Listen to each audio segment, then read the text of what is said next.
Hi everyone, I'm Chen Haoli from Osaka University. I'm happy to present our work, Inverse Rendering of Translucent Objects using Physical and Neural Renderers. Let's start from a 1-minute preview. Most existing inverse rendering works focus on objects whose materials can be represented by only surfaces or volumes. However, the material model of translucent objects is more complicated and it cannot be simply considered as neither a surface nor a volume. We focus on these challenging objects in this work.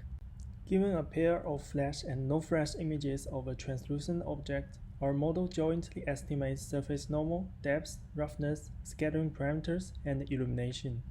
Experiment results demonstrate that our model outperforms the existing inverse rendering models qualitatively and quantitatively.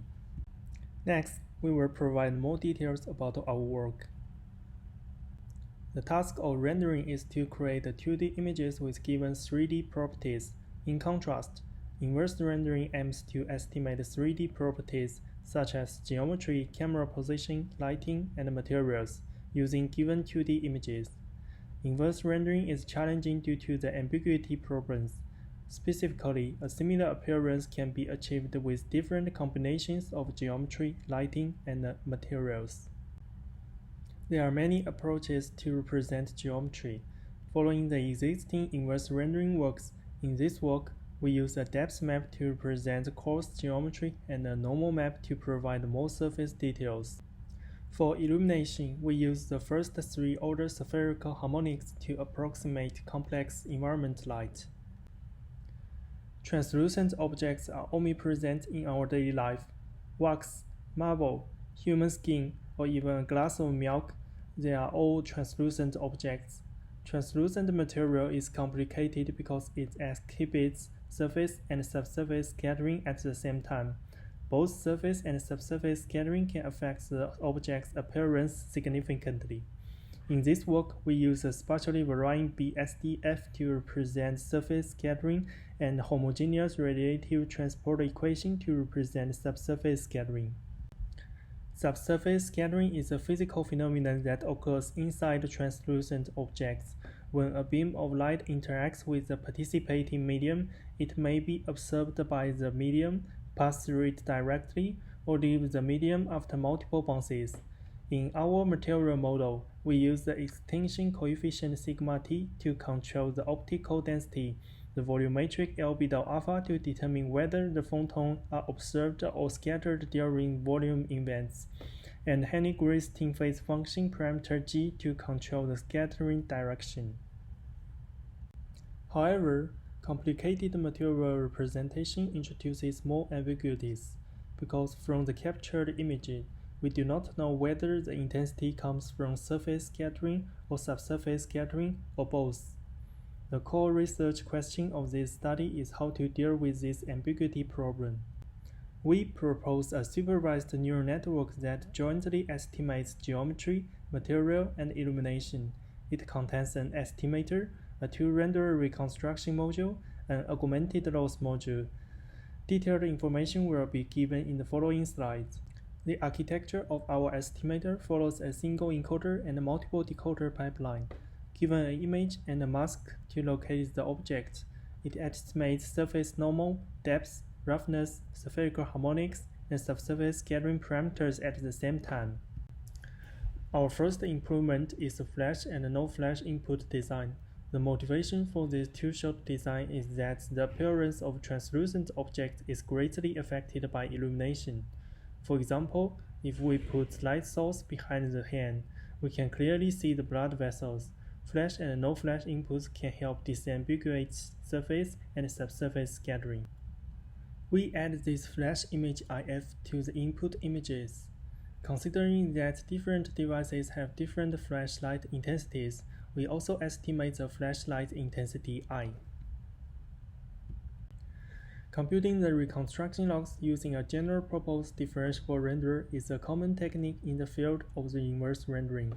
However, general-purpose differentiable renderers like MixPa2 are expensive. For example, differentiable rendering of a single translucent object image with 256 resolution and 64 samples per pixel requires more than 5 seconds and 20 GB memory on a single RTX 3090 GPU, which means the training of 20 epochs on our 117K dataset will take 115 days. We propose a two-renderer rendering pipeline that significantly reduces the training time. Specifically, we use a physically based renderer that only renders a single bounce surface reflection and the multi-bounce subsurface scattering, which is the most time-consuming part, is approximated by a neuron renderer.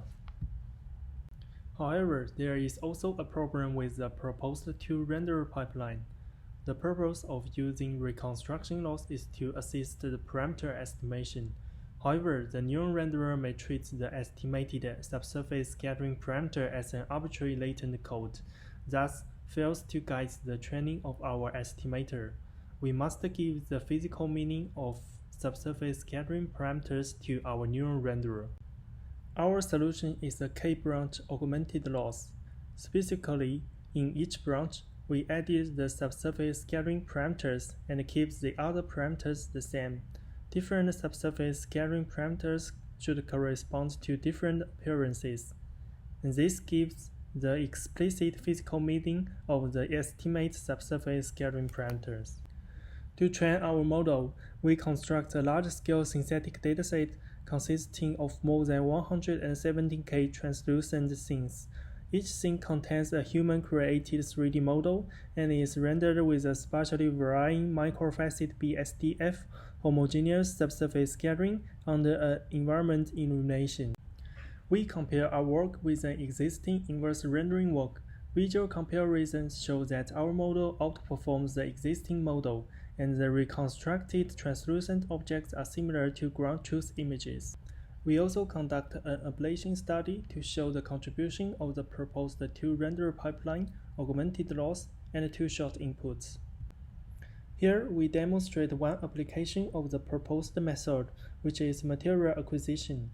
Our model can obtain the subsurface scattering parameters of target objects and apply them to new objects. Another application is material editing. Our model can edit the subsurface scattering parameters of the given translucent objects. Thank you for listening. For more details, please refer to our paper.